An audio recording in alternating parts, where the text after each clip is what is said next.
From Washington, this is VOA News.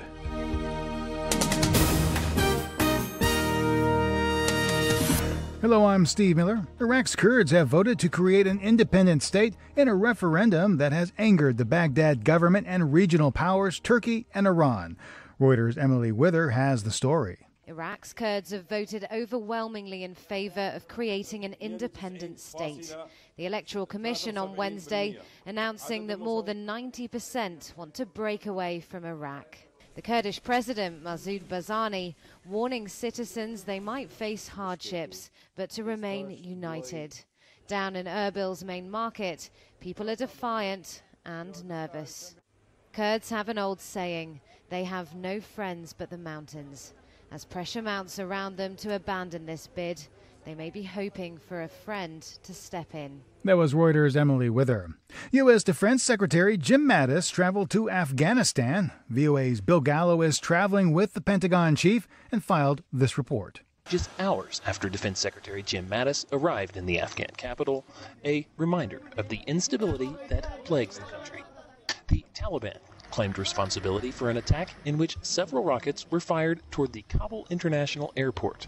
Mattis's visit was meant to highlight unity in the face of the continued unrest. Coalition leaders were upbeat, saying President Donald Trump's new strategy is already having positive effects. The U.S. is sending 3,000 more troops to Afghanistan, bringing the total number of U.S. forces here to over 14,000.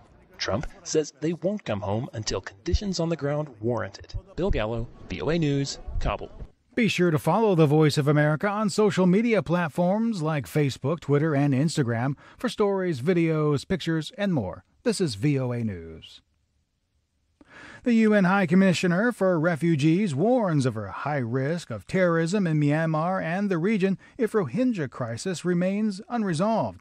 Lisa Schlein reports from UNHCR headquarters in Geneva. The UN's refugee chief, Filippo Grandi, has just returned from a visit to Cox's Bazar in Bangladesh, which now is home to some 800,000 Rohingya refugees. They include some 450,000 refugees who recently fled violence and persecution in Myanmar. He says most of the refugees are women and children, and that many are deeply traumatized.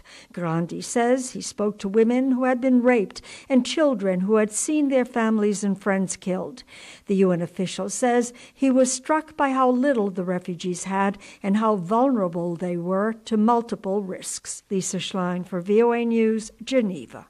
Kenya's Electoral Commission remains in the hot seat as the country heads to a rerun of the presidential poll on October 26th.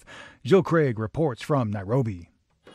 Kenya's opposition says it will boycott the rerun of the presidential election if officials from the Electoral Commission, or IEBC, are not replaced. IEBC cannot begin the process of ensuring an honest election as long as those responsible for the irregularities and illegalities are still lacking in its corridors. Confidence in the IEBC hit a new low with the nullification of the August 8th presidential election results. Meanwhile, President Uhuru Kenyatta has taken aim at the Supreme Court justices, calling them thugs and accusing them of a judicial coup after they annulled his win. Yet he is still pledging to comply with the judgment. In that ruling, the Supreme Court highlighted the IEBC's refusal of a court order to open its computer servers. Jill Craig, VOA News, Nairobi. The leader of Catalonia has accused the European Union on Wednesday of turning its back on the Spanish region in its conflict with the central government over a disputed independence vote planned for Sunday that Spanish authorities have vowed to prevent. He told the AP he intends to make the divisive matter of Catalonia's independence into a European affair rather than just a domestic issue. The Central African Republic's president said he has no doubt about what must be done to create a better, peaceful future for his country. President Touadéra says those who have caused the deaths of more than 4,000 people and the displacement of hundreds of thousands since the conflict erupted in 2013 must be punished. He says the grave human rights situation in his country has weakened the authority of the state and the independence of the judiciary. From Washington, I'm Steve Miller. That's the latest world news from VOA.